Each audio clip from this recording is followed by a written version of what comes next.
Just how old can I possibly be? I've done the Academy Award show 19 times. Oh, okay. Which seems impossible for me to believe myself. When was the last time you did that? Last year. You did last year. Yeah. So you're taking this year? Are you taking this year off? I'm taking this year off. I mean, it's not that I take it off. Yeah. It's that if they change producers, the producer gets to pick who he'd like to work with. So. Right.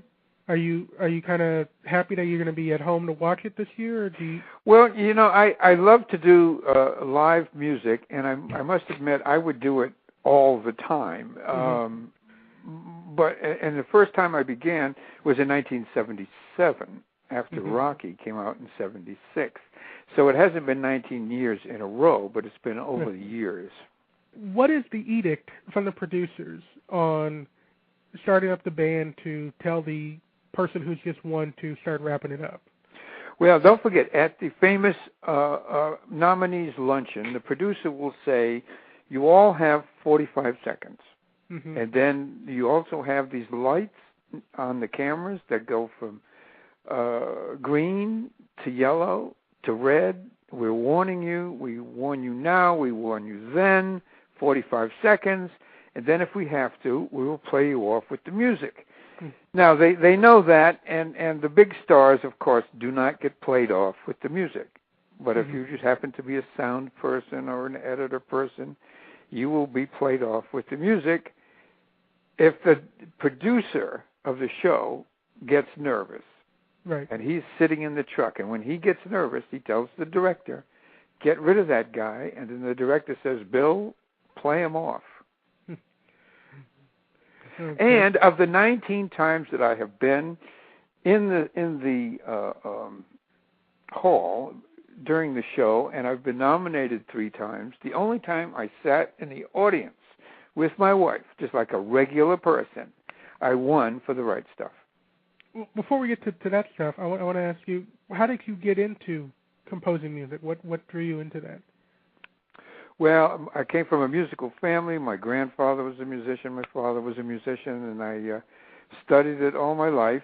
And early on, I knew that dramatic music, and in my case, Italian opera, was the kind of music that moved me. It was dramatic stuff, and I always wanted to do that. And the only place to really do dramatic music and make a living, I mean, you can write operas today, you certainly can, but if you wanted to be a composer in the Baroque sense, right, and you want to get paid, and there you are writing music, then film and television just seems to be a natural.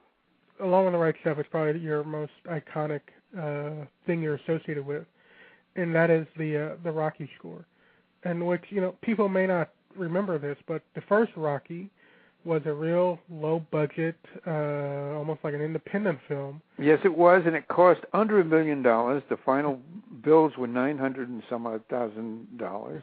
That's what I'm saying. So I'm guessing you did not have the big orchestral score that one is associated with Rocky. Well, it was a $25,000 package deal. Now, what that means is that they would give the composer $25,000, and he would have to pay for the musicians, the copying, the studio, the tapes, all of that, and he would only get what was left. And in those days, the $25,000 to do the score all in was never either enough money or certainly not a lot of money. But in one 3-hour session, I did the score. And what was what was the inspiration for that score? Where did that the horns and that? Well, early on, when John Avildsen and I were meeting about it, he would put on the slow motion footage of fights. We were not people who had been to many fights, but we were looking at these pictures.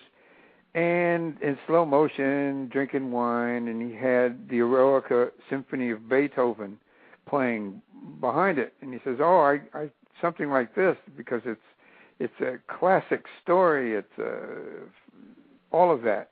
And I says, well, the budget will not permit us to do anything like the Eroica Symphony of Beethoven. But And, by the way, John, we're in the streets of Philadelphia, so if I can maintain a classic, timeless feel to it in some way, and remember, we're in the streets of Philadelphia, then I will try to do that. And then who came up with the idea? I mean, so that's the score, but then who said, we actually have a song here? And No, we didn't have a song there. He said, I shot about 5 miles of film of slide training, and I'd like you to put together about a minute's worth of music so I can cut the film to it, because sometimes it's easier in a montage to have a piece of music that you would cut to, just for the rhythm of it all. Right. So I gave him a minute, and then I used the themes, of course, that I had been using. And then he says, well, I need another 30 seconds because I got more film. I mean, but it was intended to be a minute. Then it was a minute and a half. And so we kind of inched our way in 30-second increments all the way up to 3 minutes. Mm-hmm. And in the end, we had this piece that he's jumping around, and it's almost like he's going to fly now. He says, can't we say anything here? And there were 2 lyricists that were on the project, and I said, yes, we could bring in the lyricists, and they could, because there were other songs in the movie, and they put lyrics to it, and so it backed its way into being a song. 30 years later, Rocky Balboa, and you come on to that. So what's it like to, I guess, have, I guess you could say, a bigger budget? Well, it began right early on, like with Rocky II. Mm-hmm. As soon as the poverty of Rocky I was over, and then mm-hmm. we instantly became different people than who we were the day before, and we had a budget on Rocky II that didn't have anything to do with Rocky I, and even Stallone was wearing camel hair coats, and all of a sudden Rocky had a limousine, and Rocky was this.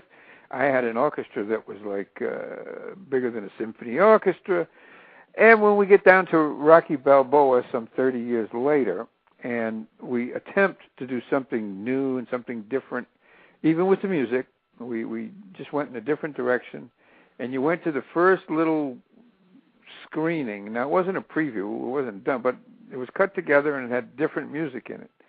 And the only thing the cards and letters said was, where's the music? We want the old music. So it was one of those things that we threw away everything that we worked on for months before and just went back to the old music and hung it together again, and went in there with 1 million players and did our best. Right. Well, and then I got to ask, before we get to the right stuff, and we will get to that, I got to ask you about some of your work on television, because let's face it, the themes in the shows, Falcon Crest and Dynasty, are, they helped define the 1980s. Well, it was Cagney and Lacey, Lifestyle, The Rich and Famous. There was like a lot of different things. I was pretty hot in those days and had 9 television themes on at the same time. It's a different medium, and in those days, as now, I guess, before you know what a show is, mm-hmm. The music is the very first thing that you'll hear about it. So it certainly gives you some indication of what the show could be about or what the authors intend it to be. On Dynasty, I remember the directive that was, this is about rich, elegant people, and we want something that sounds that way. Now you take a guess. I mean, you don't. What does that mean? Right. So I came up with that, and they happened to like that, and they were right. In the first 30 seconds, and by the way, we used to have main titles of over a minute. They could be a minute and a half. Right. Today, you turn on television, and 10 seconds you're into the show. No, some are longer, but I'm just saying we really had a minute to a minute and a half to try to establish the atmosphere, and that was the task. I mean, it's a short form, not the long form. The movie says once upon a time, and then it spins its story out, but the TV show has to grab you instantaneously. Right. We'll get to the right stuff. So how did you get the call to be the composer for the right stuff? If my history, my research is correct, is that you were kind of you were brought in because I guess Mr. Kaufman was having creative differences with an earlier composer. Yes, I understood the same thing, and the producers, don't forget, were Chartoff and Winkler, right? Who were the producers of the Rocky series, among other things.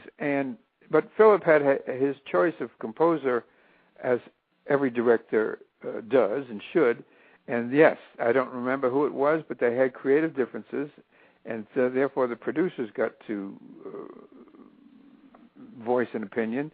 And they wanted me to go in, and of course time was always of the element. I remember about to leave on a vacation with my family when the phone rang and the agent said, you have to go up to San Francisco because they've released the other composer and you're going to do the right stuff. And so that was kind of the beginning. And so what in a sense, you have a truncated schedule here. What was it a back and forth, or did Mr. Kaufman tell you, what he was looking for? Because as I was watching the film the other night and paying attention to the score is amazing. But it dawned on me that the score, it's not for 3 hours of film. The score is not ladled over everything. There's actually good. No, there was a.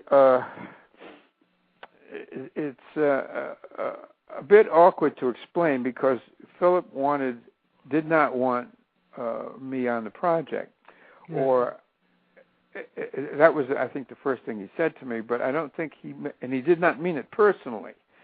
What he meant, in full explanation, was that he felt he was telling a very personal story of these lives, and he did not want the scope that kind of a score would bring to his movie. Now, I appreciated his point of view, of course. I mean, he is the director, but I just didn't see it his way. If he had it his way, he could have done it with less musicians than I did, which was, I looked at the space program of the United States of America and rockets taking off, and I just did not feel that personal guitar lonely moment that he had explained to me. So we were not on the same page. And I proceeded to do as I felt, and we did it at a distance because within 2 weeks of my being on the project, I was in the studio. It might have been a 3-hour movie, but after 2 weeks of being on the project, meaning I flew to San Francisco and we take the notes and we discuss where we think music should be and of what nature. I went back to Los Angeles and began creating the music, and 2 weeks later we began recording it. So there was not a lot of collaboration here. Is there a particular cue or sequence where you look at and you're like, okay, that's what I had, and that's what I intended for my music to do when played with this film? Well, of course, the one that I like are the astronauts walking forward in that macho high noon moment. Not that Philip didn't create a wonderful movie. I mean, he's an artist, and there was so many moments in the movie that he had pulled off as a filmmaker. For me, the Jaeger at the end, coming out of the Jaeger's Triumph. The Jaeger's Triumph after the plane went down and he came back was a moment. See, I felt that the emotion was needed. Now, what that means is if I felt the emotion in the film, that meant that's what I think I want to do. If you're restricted and saying, no, we don't want any display of emotion, then that was what you would do. There was no time for the fineness of that kind of talk. So in spite of all of that, the movie still came out all right. How many nominations did it receive? I think, was it 7 or 8? It's quite a bit. It might have even been more. And the ultimate, I never understand how this can happen. there might have been 10 nominations, and Philip did not receive one, which is absolutely ludicrous to think that that film could have been made to that degree of quality without the hand of the director. I mean, how do you do that?